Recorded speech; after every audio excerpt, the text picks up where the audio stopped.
Oggi giornata di Soroptimist Day e per tale evento si è svolto presso il liceo Empedocle un incontro dibattito dal tema I diritti negati in occasione del 71° anniversario della Dichiarazione Universale dei Diritti dell'Uomo. Gli alunni del liceo classico hanno così colloquiato sul tema con il magistrato agrigentino Ottavio Sferlazza, il procuratore attualmente della Repubblica di Palmi, la presidente del Soroptimist di Agrigento Olga Milano e la dirigente scolastica Anna Maria Sermenghi. Il Soroptimist Day è uno degli eventi più importanti del Soroptimist Club e il club di Agrigento ha sempre testimoniato il suo impegno nel ricordarne il valore simbolico. Ma abbiamo ritenuto oggi di collaborare molto volentieri come scuola perché il 10 dicembre ricordare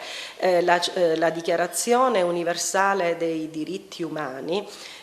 siamo al 71° anniversario, riteniamo non sia un fatto meramente retorico o celebrativo, ma sia un'assoluta necessità perché i nostri giovani possano volgere lo sguardo alla realtà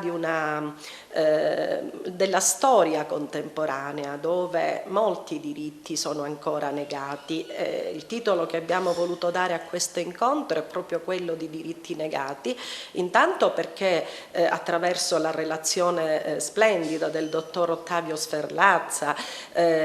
abbiamo potuto anche cogliere come sia fondamentale non semplicemente l'affermazione dei diritti ma il loro riconoscimento e quindi riflettere sotto un profilo filosofico-giuridico su quanto la negazione dei diritti si leghi in tanta parte ad un loro mancato riconoscimento. Oggi abbiamo avuto il piacere di avere con noi il dottore Ottavio Sferlazza, conosciuto per il suo impegno proprio per la lotta alla mafia e per i diritti, quindi per una difesa proprio del diritto alla libertà e alla dignità.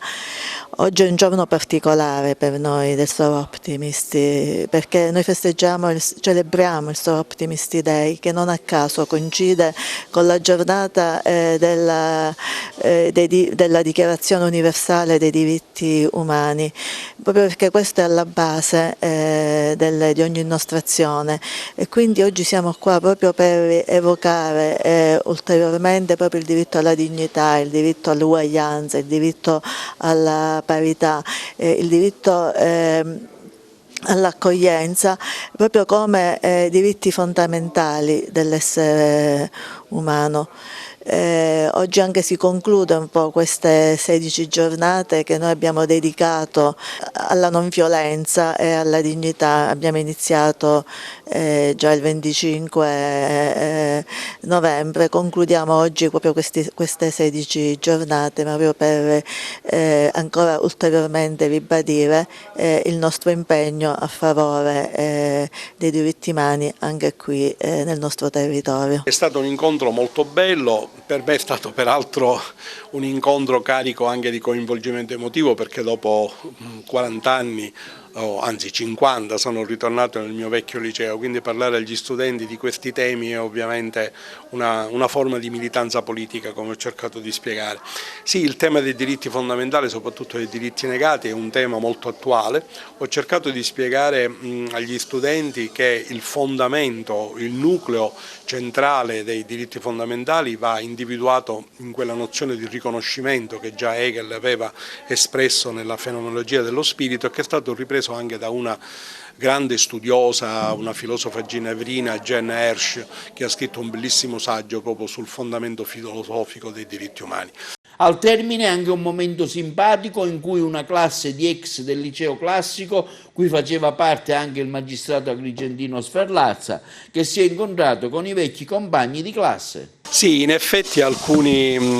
compagni della terza B del 1969 hanno avuto la bellissima idea di organizzare un incontro con gli studenti dell'attuale terza B, quindi a distanza di ben 50 anni dalla nostra maturità classica, per una sorta di passaggio di consegna ideale, quindi sarà un incontro molto stimolante e molto toccante, devo dire, che avrò la possibilità di rivedere molti compagni che non vedo da tantissimi anni e un po' di